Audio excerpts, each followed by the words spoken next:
அன்புக்குரியவர்களே, ஆண்டவராகிய இயேசு கிறிஸ்து நாமத்திலே நான் உங்களை வாழ்த்துகிறேன். மத்தேயு சுவிசேஷம் 25ஆம் அதிகாரத்தில் 31 முதல் 45 வசனங்கள் வரை உள்ள அந்த 15 வசனங்களிலே பாவிகளை குறித்தும் நீதிமான்களை குறித்தும் அதில் எழுதி வைக்கப்பட்டிருக்கிறதை நாம் பார்க்கிறோம். அவைகளை நாம் முழுவதுமாய் வாசிப்பதற்கு இப்பொழுது நமக்கு நேரம் கிடைக்காது. ஆனால் கடைசி வசனத்தை மாத்திரம் நாம் வாசித்து தியானிப்போம். அந்தபடி இவர்கள் நித்திய ஆக்கினையை அடையவும் நீதிமான்கள் நித்திய ஜீவனை அடையவும் போனார்கள் என்றார். ஆகவே இந்த நியாய தீர்ப்பானது எல்லாருக்கும் பொதுவானது. இது பசியாயிருக்கிறவர்களுக்கு மாத்திரமல்ல,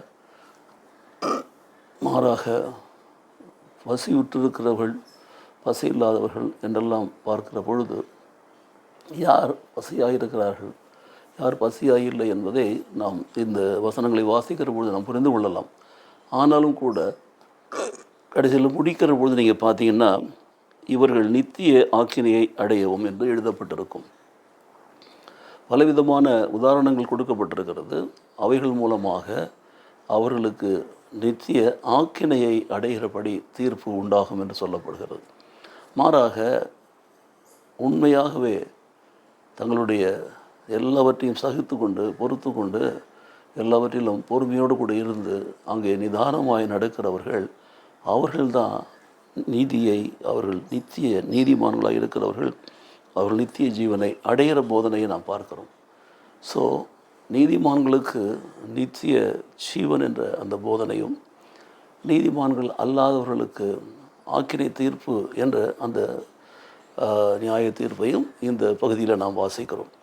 ஆகவே இந்த காரியத்தை நாம் வாசிக்கிற பொழுது கற்றுக்கொண்ட இந்த காரியத்திலிருந்து நாம் உணர வேண்டியது என்னவென்று சொன்னால், எனக்கு பிரியமானவர்களே, ஆண்டவன் நம்மை ஒவ்வொரு முறையும் சோதிக்கிறவர் என்பதை நாம் பார்க்கிறோம். ஆகவே அவர் பசியாக இருந்தது, வஸ்திரம் இல்லாமல் இருந்தது, இவைகள் எல்லாவற்றையும் அவர் சொல்லி அவர்கள் அதை கேட்டு அதை வாங்குகிறார்.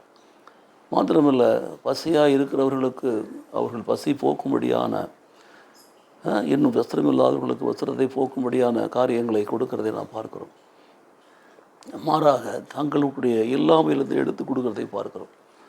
தங்களுக்கு கொடுக்க முடியாத ஒரு சூழ்நிலையில் கொடுக்கறதை நாம் பார்க்கிறோம். அதுதான் நாம் புரிந்து கொள்ள வேண்டிய ஒரு காரியம்.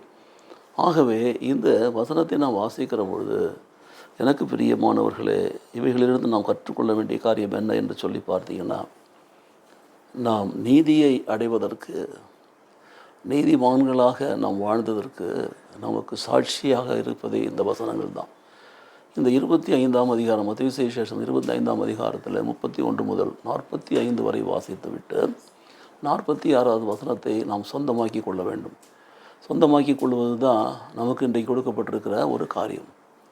ஆக சொந்தமாக்கினவர்களை இன்றைக்கு நாம் விசாரித்து அவர்களை அழைத்து கொண்டு ஆண்டவரோடு நாம் போகிறது தான் இன்றைக்கு தேவன் நம்ம இடத்துல விரும்புகிறார்.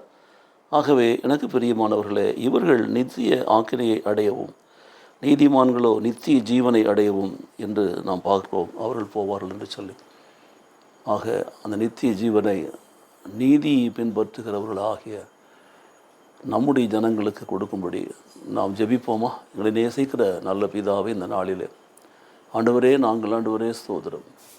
2 விதமான மக்களை நாம் பார்க்கிறோம். ஆனாலும் கர்த்தர் நீதி செய்கிறவர்களோடு கூட இருக்கிறீர் என்பதை எங்களுக்கு உணர்த்தி இருக்கிறீர் சுவாமி. நீதி செய்யாதவர்களை நீர் விசாரிக்கிறதை நான் பார்க்கிற பொழுது அவர்களோடு நீர் இல்லை என்பதை நாங்கள் அறிந்திருக்கிறோம். ஆக நாங்கள் என்றைக்கும் ஆண்டவரே நீதிமான்கள் கூடவே நடந்து அவர்களோடு கூட நித்திய ஜீவனை அடையும்படியான போதனையை பெற்றவர்களாக கடந்து போகும்படி கர்த்தர் எங்களை நடத்துவீரா. மாறாக எங்களுக்கு விரோதமாய் செயல்படுகிற அந்த மக்களை எல்லாம் நீர் ஆக்கினை தீர்ப்புக்கு உட்படுத்தி ஆண்டவரே அவர்களை அநியாயம் செய்கிற அந்த கூட்டத்தாரோடு கூட நீ அனுப்பி வைப்பீரா. எங்களுக்கு நித்திய ஜீவனை கொடுத்து எங்களை நடத்துவீரா. இயேசு கிறிஸ்து நாமத்திலே பிதாவே, ஆமேன், ஆமேன்.